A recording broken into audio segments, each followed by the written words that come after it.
What's good, everybody? Timeless Traveler here, and welcome back to another seed showcase. And in today's showcase, we're going to be going over what wattles would look like as a Minecraft seed. Now, of course, don't forget, if you have other YouTubers that you would like to see as a Minecraft seed, let me know down below in the comments who you would like to see as a Minecraft seed. And of course, if you enjoy videos like this and would like to see more, don't forget to leave a like down below, subscribe to the channel, and hit the notification bell if you haven't already to stay up to date on all future videos.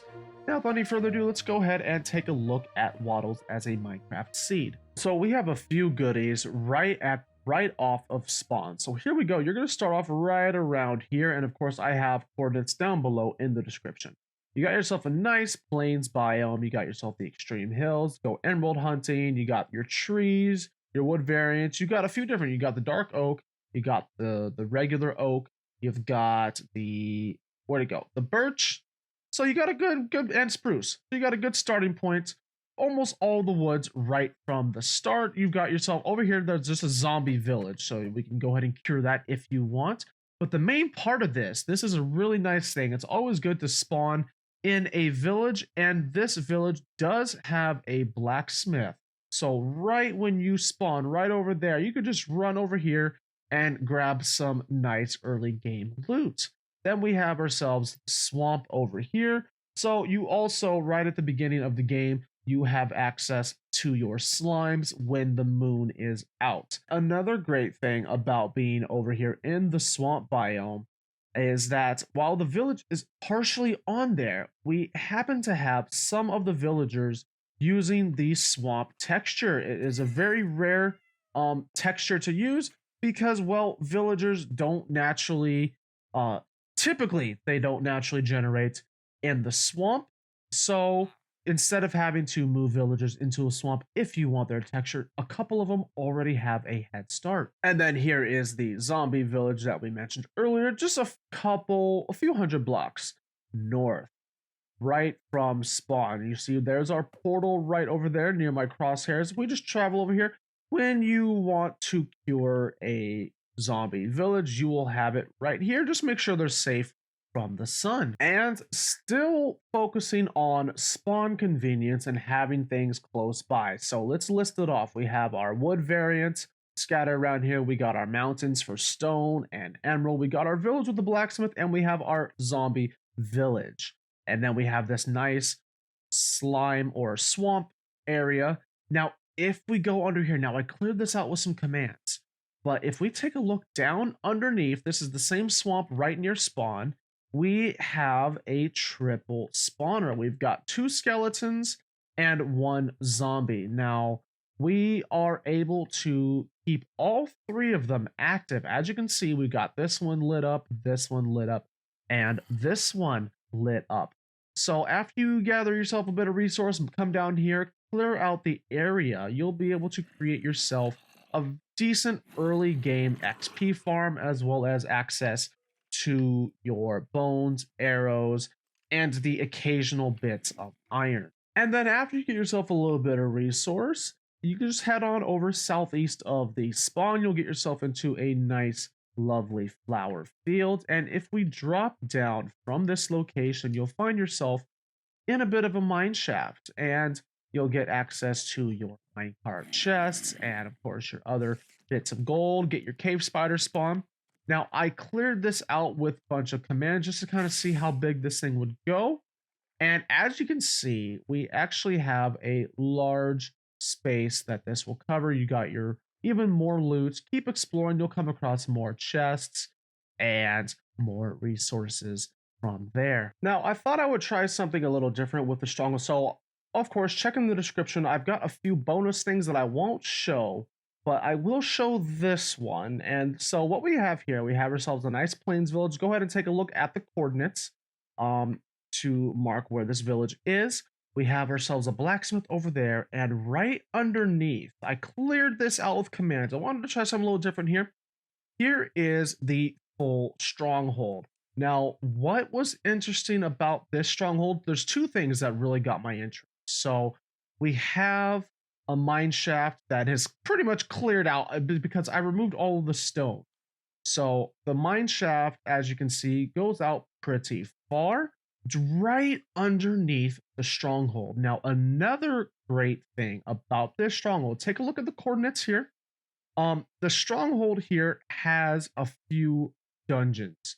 So right here, we have ourselves a zombie spawner, which is very, very close to the dungeon. And then over here, we also have another zombie spawner next to the dungeon. Now, what is interesting about this? What gives me an idea for all those that like to create games and stuff, what you could do in your survival world is you could use these spawners, and we have a skeleton one right here.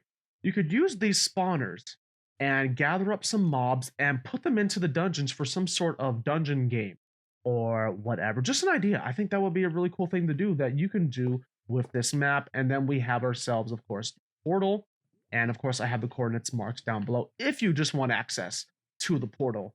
And this will need 10 Eyes of Ender because, as you can see, we have 2 here already. Now we're going to take things over more to the east side, and we have ourselves an ocean monument. We're about 3,000 blocks away from the spawn at this point. By this point, further on in your game, you'll be able to get over here pretty quick. Set yourself up a farm, gather your prismarine, and get your conduits ready once you have your prismarine. And of course, in order to get the conduits, you're going to need Hearts of the Sea. Now, I'm not going to show you in this video where to find some Hearts of the Sea. However, take a look, of course, down below in the description. I have marked out a couple starting points for some buried treasure for you. And all buried treasure, for those that don't know, will have the Hearts of the Sea. So you'll be able to construct 2 conduits fairly easy if you take a look at those coordinates and gather the materials needed. Now, there are a couple more points, like another stronghold that is a little bit closer, and of course, a jungle that I'm not going to show you, but go ahead. It's in the description down below. You will find what you're looking for in those coordinates. Now, what we have today, we have something a little different. So this is something that I have been looking for quite some time. And, well, there's 2 things I'm going to show you. We're going to go into the Nether, of course, and you will see that if you put a portal right here near the spawn point, if we go ahead, let me get my bearings real quick. We are going to go to positive. There we go. So right from that portal, that's pretty much right at your spawn point, right? We're inside a Nether Wastes biome, and you already have a fortress right here. Now that is spawn convenience, everybody. I have not found a more spawn convenient seed in this respect, where you have a fortress just right there next to your spawn. And we also have a decent amount of nether biomes too. So I'm not going to go through all of them, but you can tell that we're clearly in a Nether Wastes biome, which isn't the most dangerous. It's a good starting point. It's not in the Basalt Delta, luckily, or a Soul Sand Valley, but we do have those pretty nearby. Within about a 300 block radius, you will come across all but the Soul Sand Valley. Soul Sand's a little bit further out, but we still have the Basalt Delta. We have the Crimson Forest, like right over there, and then the Warp Forest somewhere over there on that side as well. And the last thing, like I said, there's 2 things I wanted to show you.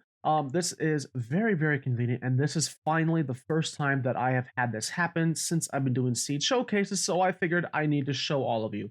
So we beat the dragon. There is only one end portal or end gateway here, right? And as soon as we go through, just look around and look at this, everyone. Right from the get-go, you have yourself an end city with the ship, which means the moment you beat the dragon, you don't have to travel that far. Just go a few blocks and you're going to get yourself your shulker boxes and your elytra. And that was it, everybody. Thank you all again so much for watching. I am Timeless Traveler, and this was Seed Showcase Wattles as a Minecraft seed. I hope you all enjoyed seeing what Wattles looks like as a Minecraft seed. Let me know down below in the comment section who else you would like to see as a Minecraft seed. And of course, hit the like button, subscribe to the channel, and click the notification bell if you haven't already, so you can stay up to date on all future videos. When I release another seed showcase such as this one, you will be updated in real time when that happens. So that's it for today, everyone. Again, thank you all so much for watching, and I will see you in the next video.